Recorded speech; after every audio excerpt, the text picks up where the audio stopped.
They just brought him back a couple of weeks ago. Hasn't played a ton today. Now it's like go out there and save our season. First and 10. They're going Nix after him. Going for the end zone over the shoulder. Pause it.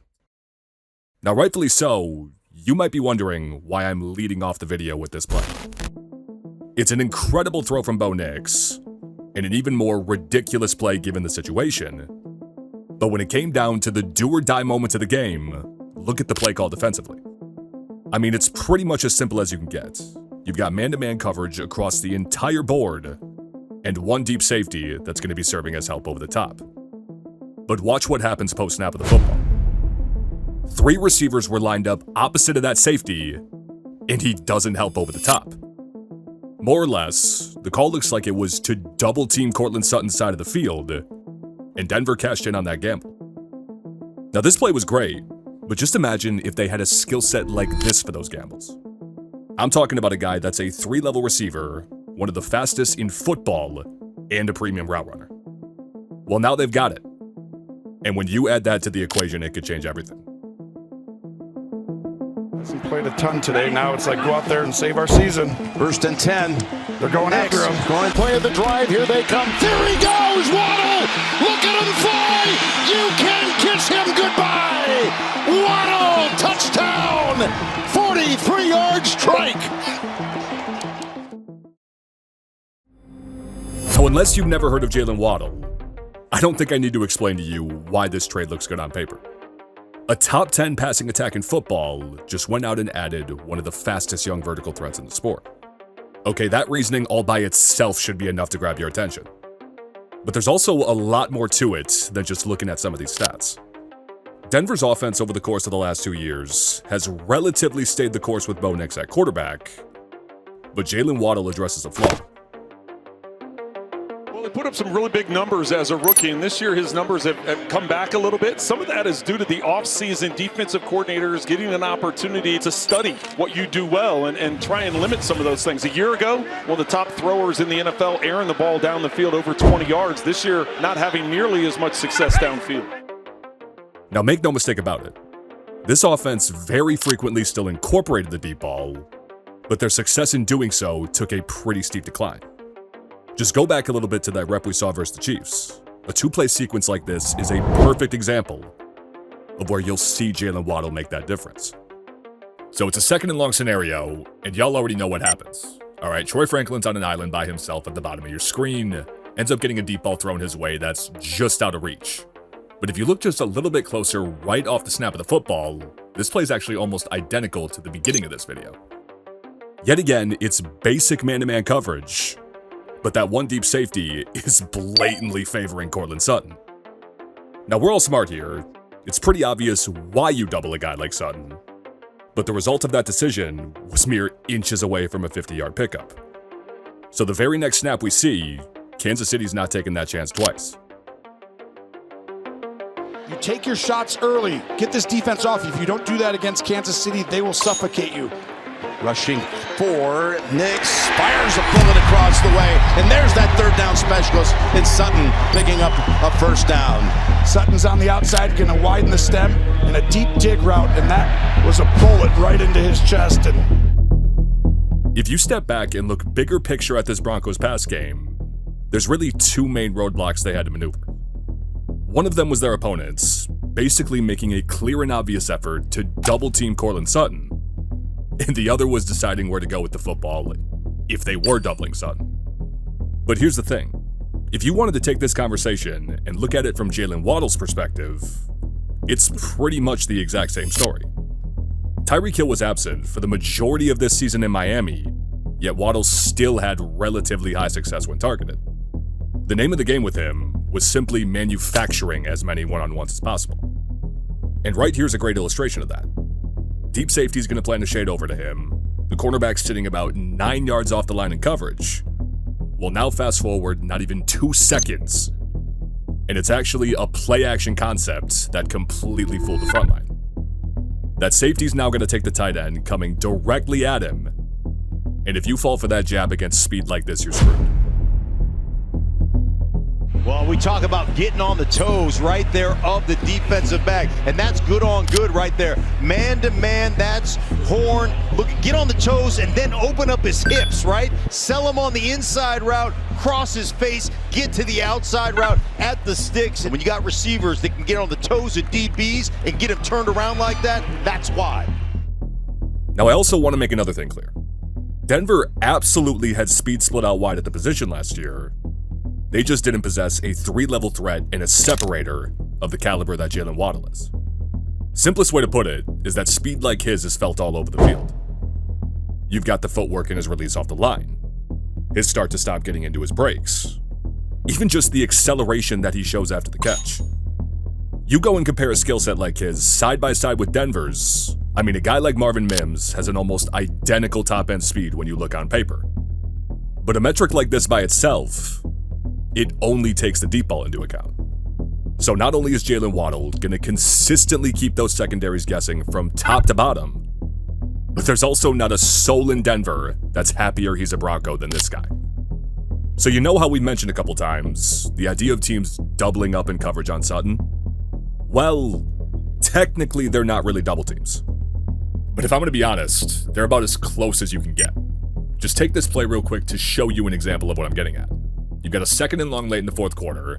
Denver's no more than maybe 10 yards away from a comfortable game-winning field goal attempt. And if you look up top, Sean Payton's got Sutton all by himself. All he's running on this rep is the simplest little 5-yard hitch, and you've got a corner that's paired with an out route opposite. It probably doesn't seem like much, but watch what it does to the coverage. Now, the call for Kansas City here very much looks like a cover 3 rotation. But do me a favor real quick. Just look at where both of their safeties are right now. One of them is crashing down to potentially disrupt the path of a Sutton route that could break inside, and the other safety's rotating deep to midfield with all of his focus on Sutton. Again, what you're looking at is zone coverage, but there's also 3 bodies completely tunnel visioned on one receiver. And if you don't have that elite speed to expose that opposite, you mainly got to rely on accuracy.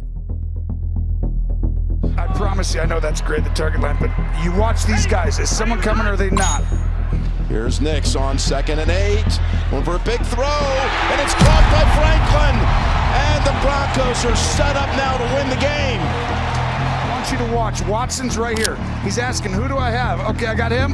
Well, he's going to go. He stays outside leverage, but the ball is thrown to the inside on a corner route perfectly by Bo Nix, where the defender can't see it. Why do you think they win in the 4th quarter consistently? Because of Bo Nix's throws like that. I mean, their 4th quarter discrepancy about halfway through the season, it was ridiculous. But Tony Romo's also spot on with saying this. One of the key reasons you consistently saw them succeed down the stretch of these games was through both figuring out and then working to exploit their opponent's defensive tendencies. If they continue to shade the majority of their coverages towards your top guy, I know it's cliche as all hell, but just take what they give you. How do I put this lightly? If you're able to scheme up Lil Jordan Humphrey to blow the top off a secondary, now I just want you to imagine this kind of speed being paired with Sutton's gravity. And whether it be the 4th quarter or not, the biggest pick your poison battle you see with covering Waddle is how far off the line do you actually want to position your cornerbacks. Let's take these 2 snaps from his matchup against Buffalo last year for an example. Okay, both of these reps happened within a single 3-play sequence of each other. Now, it might seem boring, but if you watch the majority of this guy's highlights, the bulk of his production comes solely from just the threat of the deep ball. And this is just a staple play that we watch Miami run, play action, and we call it a glance route, where that receiver is taking 4 or 5 steps up the field and just breaking on the inside. Timing and anticipation. And snaps like these also show you his impact in the run game. Because what? A little more than 60 seconds later, it was that exact same deep ball that you saw earlier. This is the bind that he puts you in. Hit the glance for a quick 15-on-1 rep, then just fake it into a 40-yard go on the next. Put the difference he makes into a single sentence. His skill set allows speed to be used on any given down as a weapon. You go and compare that to Denver last year, 9 times out of 10, it felt like a decoy. Just look at the performance of Marvin Mims in their first playoff game last year. Not only by the numbers, one of the best performances of his entire career, but it's how they used his speed alongside their number one receiver. Zoom out bigger picture, and let's just imagine again for this snap that Marvin Mims is Jaylen Waddle. You've got one of the biggest mismatches in all of football up top by himself, and your fastest receiver on the roster split out wide opposite. The two biggest threats to a secondary, but what if I told you they both act as decoys here? Let's go back out and show Buffalo's side of the field to see why that's the case. Because watch when we go post-snap of the football. It looks like the Bills are actually running a two-sided coverage that's split right down the middle of the field. Cover 4 being played over Sutton, and cover 2 on top of what would be Jaylen Waddle. Now there's 3 main reasons the Bills would run a coverage like this. The first one being deep ball protection. Whether it's Marvin Mims or Jaylen Waddle, that cover 2 safety on the back is going to be dropping extremely quick to keep everything in front of him. Reason number 2 is to flood Courtland Sutton. We've seen this before. There are 4 bodies roaming on that side of the field, and he's the only receiver over there. But you can't forget about the last one. Reason number 3 would be that backside safety. Now, usually in a scenario like this, a guy in the shoes of this position is meant to be a poacher. Easiest way to explain that, he is lurking for any and all crossing routes that are coming his way from the opposite side of the field. So let's just summarize this entire coverage one last time. You've got 3 guys on Mims or Waddle, basically 3 on Sutton, and even a safety blanket that's roaming. But keep your focus on that poacher for me. All he did was worry about Courtland Sutton for a single second, and the entire scheme was busted. I'd send someone right downfield if the safety's there to make the outcut. On 2nd and 10, he's rolling, planting, going. Here's you go, Tony, to the end zone. They got it! What a call! It's Humphrey hauling it in for the Bronco touchdown. 99% of teams aren't. They're trying to get the field goal position, but guess who they're attacking? Savage on the backside. He overruns it. There's no reason to. What a play call. Now, some of you might be wondering, why would I choose to deep dive a play like this? Well, sometimes impact's worth a lot more than production. Every play call that we've broken down so far in this video has been from the likes of Sean Payton, which of course leads right into another intriguing aspect in all of this, with new OC Davis Webb set to take over play calling duties. Because looking at Jaylen Waddle, I mean, he hasn't had a 1,000-yard season since 2023. Now, I'm not saying this won't be achievable within this offense, but it also shouldn't necessarily be expected. It's really going to come down to being a week-to-week, even a down-to-down basis of how teams are going to try to limit them. You either flood their size or put a cap on their speed. Much easier said than done to do both of them simultaneously. When teams want to overload to Courtland Sutton and play on that side, they are not afraid to throw it deep. And you could tell by the way that it was played on the outside by Jonathan Jones. They're giving these receivers a lot of space, but this is the danger of playing too much zone defense. So your zone gets stretched out, your quarterback's comfortable, and they can take those short, quick throws. Speaking of short, quick throws, Courtland Sutton's still one of the best 3rd and 4th down targets in football. Doesn't really matter the cornerback you put on him. You leave him one-on-one, I'll just say the odds are not in your favor. So let's just say, using our imagination again, we get one of those scenarios. Assume it's a 3rd down look, but now we're going to flip to a Miami rep where Sutton's lined up opposite of Waddle. And go figure, because the coverage call defensively ends up being extremely similar to what we just saw earlier against Buffalo. If you're a defensive coordinator and you choose to have that backside safety poach rather than drop, I mean, like we already said, it's just pick your poison.